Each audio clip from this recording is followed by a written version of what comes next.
aşkın deliliğine bir çare var mı? Kimse bilmez kalbimizdeki o derin sırrı. Sensiz geçen bu yollar ne kadar da uzun. Yanan kalbimin küllerinde arıyorum seni.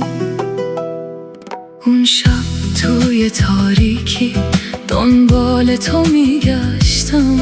کوله باری از خاطره رو تو بغل گرفتم. نپوشون قلب زخمی تو از نگاه من. صدام کن تا صدات تو گوشم بمونه.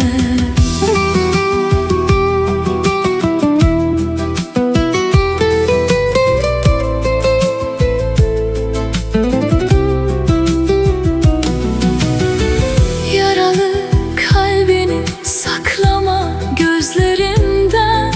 Ses ver, sesin sesime karışsın.